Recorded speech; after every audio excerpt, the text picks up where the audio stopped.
Tentang masalah anjuran agar Anda melakukan sholat 2 rakaat setelah wudu, yang dikenal dengan sunnah wudu. Ya. Ini juga bagian daripada hal yang perlu diperhatikan, ya. Di dalam riwayat dari Abu Hurairah radhiyallahu anhu dengan sanad sahih bahwa Rasulullah SAW bersabda, "Ya Bilal."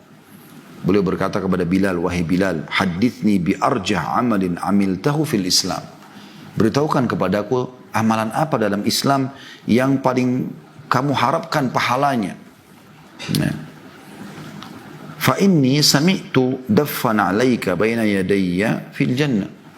Sesungguhnya aku sempat mendengar terompa sendalmu yang aku dengar di surga. Qala ma amiltu amalan arja' indi min anni lam atatahhar tuhuran fi sa'atin min laylin aw naharin illa sallaitu bidzalika at-tuhur ma kutiba li an usalliya. Kata Bilal anu, tidak ada amalan yang paling aku harapkan balasannya, ya, dibandingkan setiap kali aku selesai bersuci, berwudu, baik itu di waktu malam ataupun siang, kecuali aku sholat setelahnya apa yang telah Allah mudahkan atau catatkan untukku pada saat itu. Ya.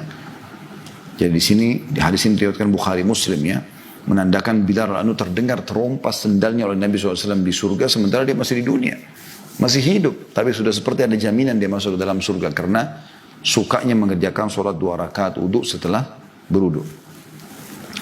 Juga hadis yang lain dari Uqbah Ibn Amir radhiyallahu anhu, dia berkata bahwasanya Rasulullah SAW bersabda, "Ma min ahadin yatawadda fa yuhsinul wudu." Tidak ada seorang pun yang wuduk kemudian dia menyempurnakan wuduknya, dia membaguskan, dia serius dalam masalah wuduk. Setiap gerakannya, setiap tetesan air, setiap anggota tubuh harus kena air wuduk itu. Wa yusalli raka'atain, kemudian dia salat 2 rakaat. Ya. Yuqbilu biqalbihi wa wajhihi alaihima. Dia hadirkan wajah dan hatinya, ya, untuk keduanya. Wajah dan hatinya, ya, atau hatinya dengan wajahnya. Maksudnya dia khusyuk. Illa wajabat lahul jannah. Kecuali dia, ya, wajib untuknya surga. Artinya dia jamin masuk surga. Ini hanya sholat sunnah 2 rakaat setelah wudu. Ya. Jadi ini mirip dengan hadis tadi. Kalau tadi Bilal sudah pasti masuk surga atau dipastikan masuk surga radhiyallahu anhu karena memang beliau meninggal dalam keadaan iman dan masya Allah pengorbanan dalam Islam, juga karena amal ini yang dia kerjakan. Dan kita seperti dapat bocorannya kenapa beliau dapat masuk surga atau terdengar terompas sendalnya di surga. Dan ini Nabi SAW mengatakan juga, siapa yang wudu dengan benar, kemudian dia sholat khusus 2 rakaat saja untuk wudu itu, ya, yang dia hadir dengan hatinya, dia yakin di perintah Allah, dia konsentrasi dengan wajahnya, dia konsentrasi dengan sholat, kecuali wajib baginya surga. Dan ini hadis sahih diriwayatkan Muslim, Abu Dawud, An-Nasa'i, Ibnu Majah, Ibnu Khuzaimah. Dan ini saya nukil dari kitab Salat atau kitab Tahara dari At-Targhib Tarhib, ya, kitab Al-Mundhiri. Juga hadis dari Zaid bin Khalid Al-Juhani radhiyallahu anhu bahwa Rasulullah SAW bersabda, "Man tawadda fa hasana al-wudu' thumma salla rak'atain la yashu fihi ma ghufira lahu ma taqaddam min dhanbi." Barang siapa yang berwudu lalu dia membaguskan wudunya, kemudian sholat 2 rakaat di mana dia tidak lalai di dalamnya, maksudnya konsentrasi khusyuk, maka diampuni dosa-dosanya yang telah lalu.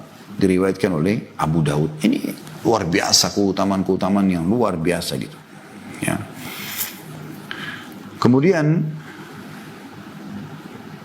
dalam hadis yang lain Abu Darda juga menukil radhiyallahu anhu, dia mengatakan, aku mendengar Nabi SAW bersabda, "Man tawadda fa hasana al-wudu, thumma qama fa shalla rak'atain aw arba'an yashukku as-sahal." Kemudian dikatakan yuhsinu fihinna dzikra wal khusyu'a thumma astaghfarallah ghafaralah. Barang siapa yang berwudu kemudian dia menyempurnakan wudunya, kemudian dia mengerjakan sholat 2 rakaat atau 4 rakaat. Di sini perawi hadis ragu antara 2 atau 4. Tapi yang kita nukil tadi dalam riwayat yang sebelumnya itu adalah 2 rakaat, ya. Kemudian dia menyempurnakan zikir-zikir sholatnya, khusyuknya, kemudian dia beristighfar kepada Allah, kecuali Allah akan maafkan kesalahan-kesalahannya. Dan sekian banyak teman-teman sekalian hadis-hadis tentang masalah keutamaan wudu itu. Kalau kita mau bahas maka tidak akan cukup waktu kita karena banyak sekali keutamaannya.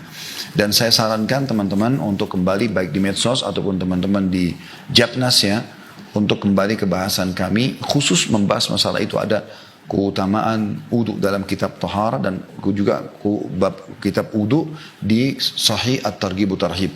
Ini sering kami bedah di hari Jumat pagi ya. Di pekan pertama sama Jumat pertama sama Jumat ketiga itu jam 10.30 sampai jam 11.30 waktu Jakarta. Itu kita membahas buku ini, dan di pekan kedua sama pekan keempat itu di jam 1 siang selepas sholat Jumat. Dan ini sekarang kita sedang masih dalam kitab sholat ya, atau kita baru menyelesaikan kemarin, dan kitab wudu dan tahara sebelumnya. Itu sangat panjang lebar hadis-hadis tentang keutamaan wudu itu sendiri ya. Termasuk tentu di situ ada penyebutan tentang keutamaan wudu yang dilakukan pada saat mau tidur ya. Pada saat orang lagi tidak hadir ya. Dia dalam arti kata orang lagi malas-malasnya pada saat mau tidur, atau selepas berhubungan biologis pada saat belum mau mandi, maka dia dianjurkan wudu. Ya, itu sudah panjang lebar saya jelaskan.